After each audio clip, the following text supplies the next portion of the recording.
Oke, selamat pagi, selamat siang, selamat malam, dimanapun dan kapanpun kalian berada. Assalamualaikum warahmatullahi wabarakatuh.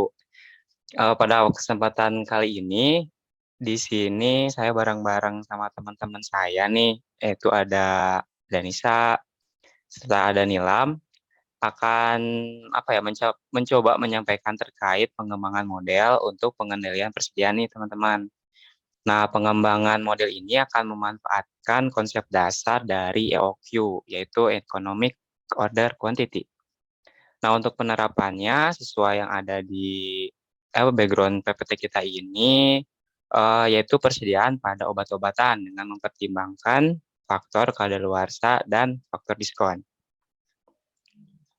Untuk pembahasan pada kali ini, nggak banyak-banyak sih, cuman mungkin dari latar belakang nanti kita jelaskan mengenai, pemodelan sistemnya seperti apa, lalu perbaikannya seperti apa, dan nantinya, hasilnya bakalan, efeknya itu setelah kita terapin modelnya pembaru nanti seperti apa. Yang pertama pendahuluan. Latar belakang dari penelitian ini, disebutkan bahwa si obat tuh termasuk produk yang sangat bergantung terhadap waktu. Karena si obat tuh memiliki masa kadaluarsa yang telah ditentukan oleh pihak supplier atau distributor obat. Nah, tingkat kebutuhan obat di rumah sakit ini, tidak bisa diramalkan untuk kebutuhannya karena, dari waktu ke waktu mungkin, penyakit jadi makin banyak. Ditambah sekarang ada masa pandemi, jadi otomatis, kebutuhan obat di rumah sakit pun tidak bisa diramalkan secara spesifik seperti apa. Nah, biasanya kalau untuk metode persediaan yang dilakukan oleh pihak rumah sakit, yang dipakai yaitu mengendalikan persediaan menggunakan model LQ, di mana si persediaan itu dikendalikan dengan mengontrol selang waktu, pemesanan obat, serta mengendalikan jumlah pesanan yang dilakukan. Namun, berdasarkan sistem yang ada pada saat ini, ada beberapa masalah yang biasanya terjadi di rumah sakit. Yang pertama, obat-obatan tuh biasanya masa kadaluarsanya tuh cepat. Jadi, kebanyakan obat-obatan tuh malah terbuang, dengan percuma karena masa kadaluarsanya tuh telah lewat. Lalu yang kedua, tergiur adanya tawaran diskon. Kenapa sih bisa tergiur? Karena sebenarnya, orang-orang di rumah sakit tuh malah membeli yang sebenarnya tidak dibutuhkan pada saat ini. Hingga pada akhirnya efeknya si gudang tuh malah tumpuk gitu obat-obatannya karena banyak barang-barang yang atau obat-obatan yang sebenarnya nggak digunakan atau dibutuhkan pada saat ini malah dibeli. Lalu yang ketiga ada pengiriman obatnya tuh nggak serentak sesuai dengan rencana yang dibuat. Nah, yang keempat, tidak memiliki jadwal yang tepat dan tipe order yang biasanya single item. Nah, yang terakhir itu pemesanannya tuh hanya berpatok pada reorder point, karena perhitungan sebelumnya yang ditentukan oleh sistem, yang mana ketika titik reorder point itu berada di bawah, poinnya, maka si pemesanan itu akan otomatis terjadi. Efeknya jadinya penumpukan barang. Jadi efek apa ya, si order point-nya tuh bersifat statis gitu. Nah, berdasarkan apa yang disebutkan, pemodelan sistem yang nanti bakalan kita kembangkan tuh memiliki tujuan yang pertama, untuk menetapkan ukuran pemesanan yang optimal, lalu yang kedua untuk menetapkan jadwal pemesanan obat yang tepat bagi rumah sakit, yang ketiga yaitu untuk menurunkan jumlah di stok di gudang dapat menurunkan biaya simpan di gudang. Nah, manfaatnya sendiri apa sih dari pemodelan sistem ini? Yang pertama, tentunya dapat menetapkan ukuran pemesanan yang optimal ya. Lalu yang kedua, dapat menjadwalkan pemesanan obat yang tepat bagi rumah sakit. Dan yang terakhir, dapat menurunkan jumlah di stok di gudang dan dapat menurunkan juga biaya simpan di gudang.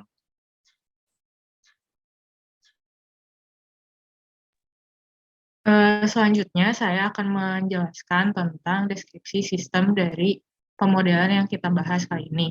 Jadi di sini dibagi jadi 4 bahasannya. Yang pertama ada deskripsi sistem aktualnya, kemudian ada identifikasi variabel, ada deskripsi model dasar, dan deskripsi model yang dikembangkan. Nah, yang pertama ada deskripsi sistem aktual seperti yang dijelaskan sama Bambang tadi. Kalau persediaan obat di rumah sakit itu masih memiliki masalah yang mana efek akhirnya itu berdampak pada biaya persediaan total yang bisa membengkak.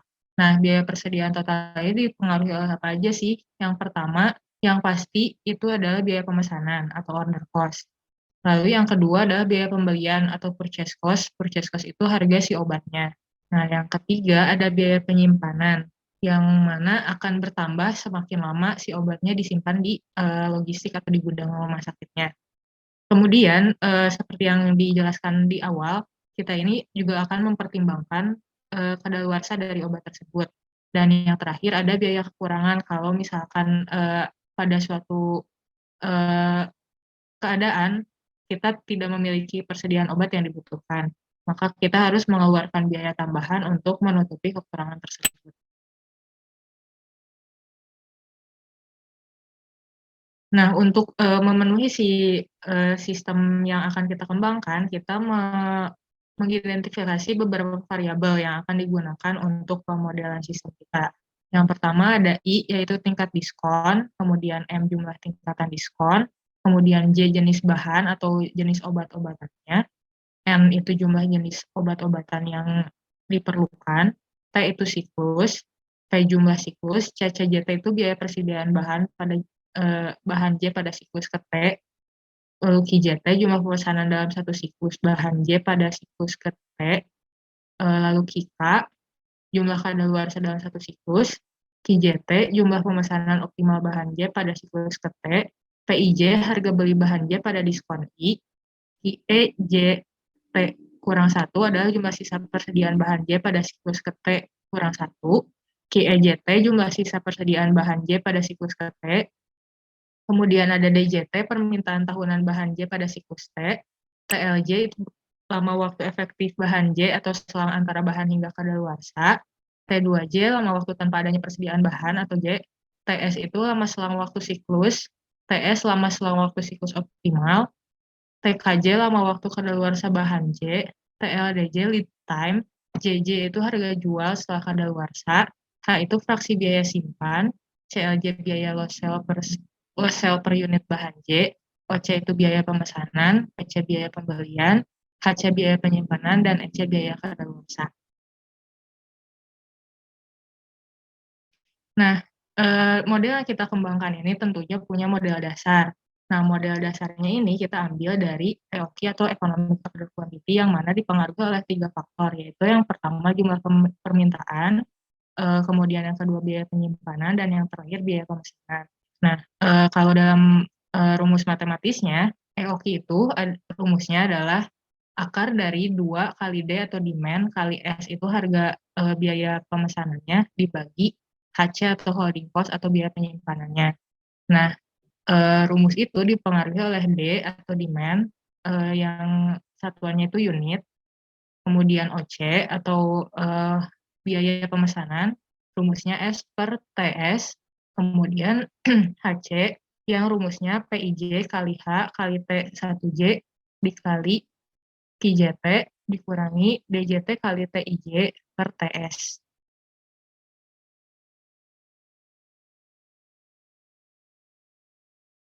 Nah, deskripsi model yang dikembangkan untuk kasus ini adalah seperti yang sudah dijelaskan tadi bahwa eh, rumah sakit ini biasanya untuk kasus persediaan obat ini, metode yang digunakan untuk mengendalikan persediaan itu adalah hierarki multi item karena kita di sini membahas beberapa jenis obat dan menggunakan metode P.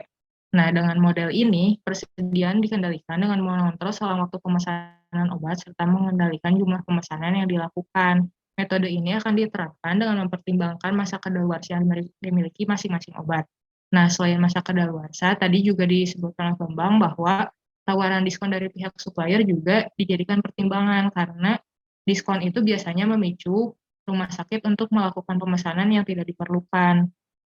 Nah, diskon itu mungkin terdengar menguntungkan dan bisa menurunkan biaya pembeliannya, tapi jika jadwal pembelian obat tidak teratur dan tidak sesuai pada waktunya, maka bisa menyebabkan membengkaknya biaya persediaan. Nah, penelitian ini dilakukan untuk mengatasi pembengkakan biaya persediaan tersebut dengan cara menetapkan ukuran pemesanan yang optimal dan jadwal pemesanan obat yang tepat dengan mempertimbangkan masa kadaluarsa dan tawaran diskon dari supplier agar dapat menurunkan jumlah dead stock dan biaya simpan di gudang. Nah, selanjutnya untuk melakukan pemodelan, kita akan membahas asumsi dari kasus ini, asumsi modelnya, dan pengembangan modelnya sendiri. Nah, untuk asumsi model, jadi pada kasus ini kita membuat beberapa asumsi, yaitu yang pertama, permintaan bahannya atau obatnya bersifat non-constant demand dan tidak dapat dilakukan peramalan terhadap suatu penyakit, karena ya kita emang nggak bisa meramalkan kan pada waktu tertentu penyakit apa yang akan eh, merebak atau mewabah. Kemudian yang kedua, harga bahan beli dapat berubah tergantung diskon yang diberikan, seperti yang tadi sudah kita bahas. Kemudian harga bahan pesan konstan dan tidak tergantung pada jumlah yang dipesan dalam waktu pemesanan. Nah, kalau harga belinya bisa berubah atau harga barangnya, tapi kalau harga pesannya kita asumsikan konstan. Kemudian fraksi biaya simpan konstan tidak tergantung pada jumlah bahan yang disimpan. Biaya jika terjadi kekurangan akan sebanding dengan jumlah obat yang kurang. Lead time pemesanan obat diketahui dan konstan. Seluruh bahan kadaluarsa akan bernilai nol karena obat yang kadaluarsa langsung dimusnahkan dengan cara aturan pemusnahan obat, alias nggak akan terjual lagi. Kemudian kekurangan obat akan terjadi ketika obat sudah melewati masa kadaluarsa atau kehabisan persediaan di gudang, sementara permintaannya masih ada. Kemudian masa kadaluarsa obat diketahui dengan pasti dan pemesanan obat tidak tergantung pada ukuran faktor pemesanan obat. Nah, pengembangan modelnya dari tadi yang kita sudah jelaskan di deskripsi sistem aktual, CCJT itu adalah biaya total persediaannya. Nah, biaya total persediaan itu, seperti yang kita ketahui tadi, dipengaruhi oleh 5 faktor. Yang pertama, order cost atau biaya pemesanan yang rumusnya adalah S per TS. Kemudian, purchase cost atau biaya pembelian yang rumusnya adalah DJT kali PIJ. Kemudian HC atau holding cost yang rumusnya PIJ kali H kali T1J dikali QJT dikurangi DJT kali T1J per TS.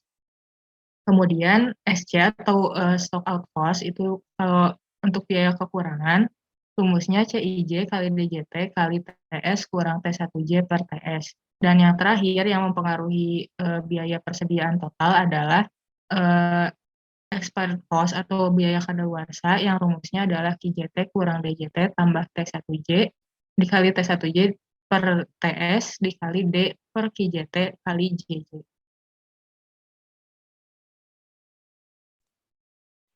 Oke, setelah tadi penjelasan terkait pengembangan model telah dijelaskan oleh Danisa, agar lebih paham kita akan masuk ke hasil pengujian model dan juga analisis terkait model ini sendiri.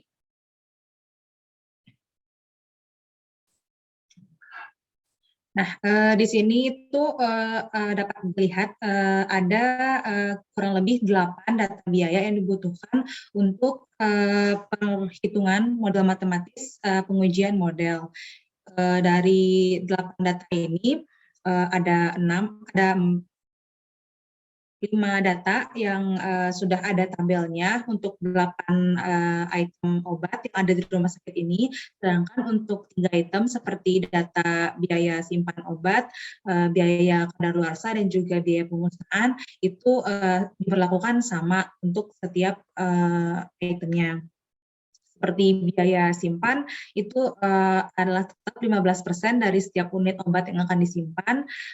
Kemudian untuk biaya kadaluarsa itu seperti yang tadi dijelaskan juga biaya kadaluarsanya adalah 0 karena kadaluarsa obatnya tidak bisa digunakan kembali. Dan untuk biaya pemusnahan ini akan berlaku untuk semua jenis obat, yaitu sekitar 5 juta untuk sekali biaya pemusnahannya.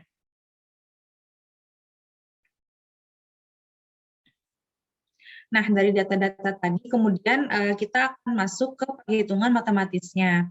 Di sini dari pengembangan model yang tadi dijelaskan, ada beberapa item, ada beberapa notasi yang sudah kita dapatkan pada daftar data tadi, dan ada juga yang belum dan harus kita cari.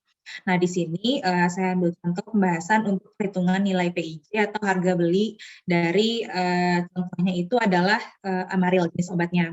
PIJ itu sendiri merupakan harga beli normal dikurangi dengan besar diskon yang didapatkan oleh dari supplier, kemudian ditambah 10% dari harga beli diskon itu sendiri.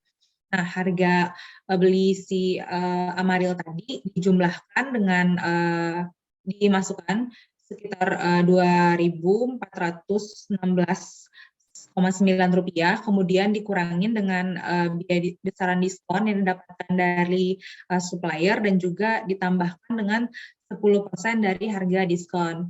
Nah, maka perhitungan harga beli diskon untuk bahan obat Amaril ini itu sekitar Rp2.538,95. Begitu juga untuk perhitungan nilai lama waktu efektif dari si obat ini. Kira-kira kemungkinan untuk hal ini dihitung untuk mengetahui berapa lama sih efektivitas untuk satu obat gitu. Nah, di sini juga contohnya itu untuk bahan Amaril, yaitu bahan batas dead stock dari obat ini dikurangin waktu lead time pengirimannya dan juga dibagi per tahun. Maka untuk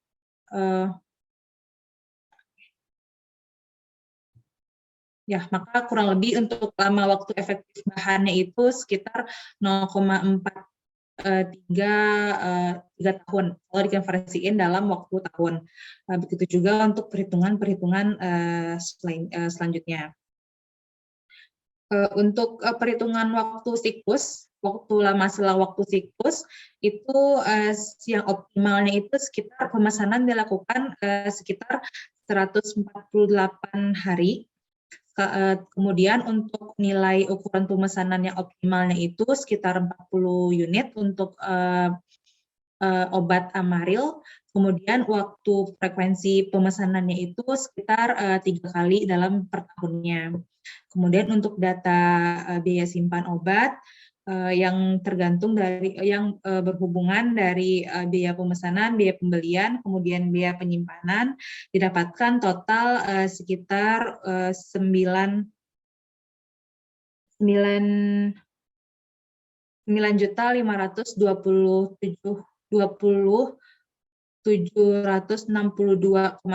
juta untuk biaya simpan dari total obat yang kita analisis ini.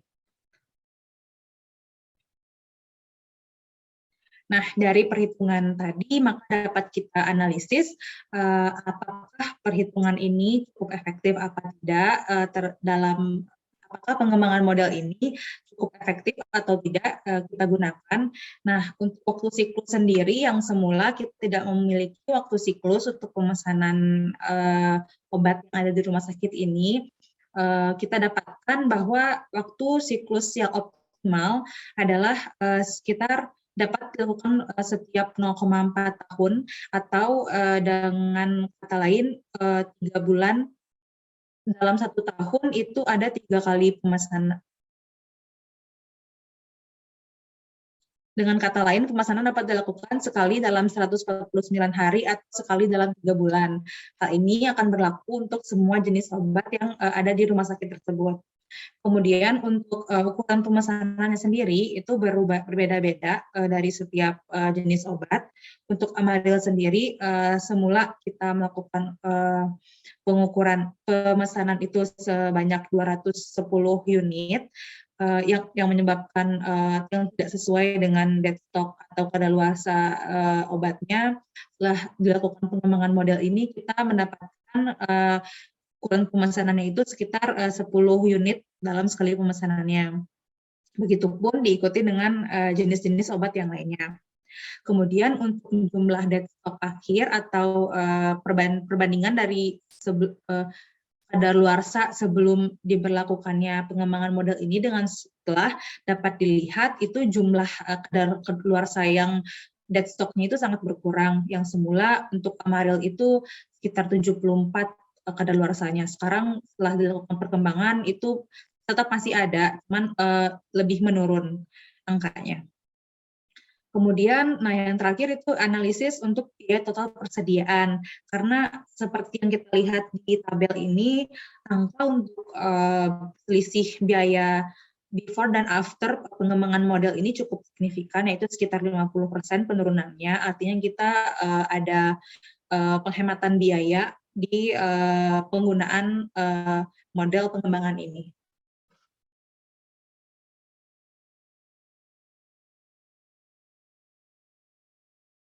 Oke, terakhir itu tahap kesimpulan untuk menjawab tujuan dari, yang kita bahas, analisis yang kita bahas ini.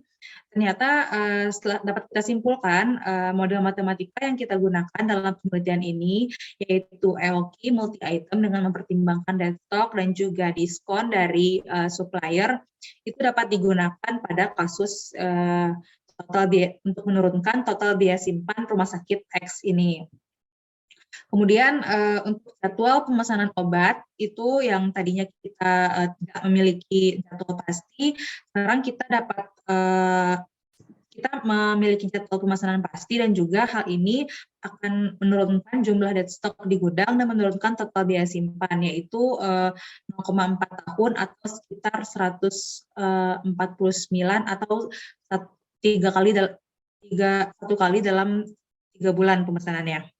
Kemudian kita juga sudah dapat menentukan, ukuran pemesanan untuk tiap-tiap obat, seperti Amaryl 40 unit dalam sekali pesannya, kemudian Avasip itu 1 unit, CDR Vertos 1 unit, dan selanjutnya. Kemudian, untuk perhitungan total biaya simpan juga kita dapat diturunkan dengan, model ini, yaitu, yang semula, 14.198.000 sekian dapat menurun, dengan biaya sebesar, Rp4.675.082 dalam pemesanan per siklusnya.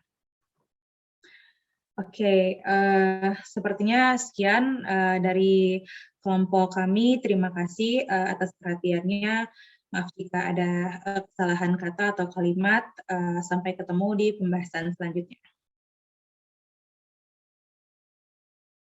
Dadah.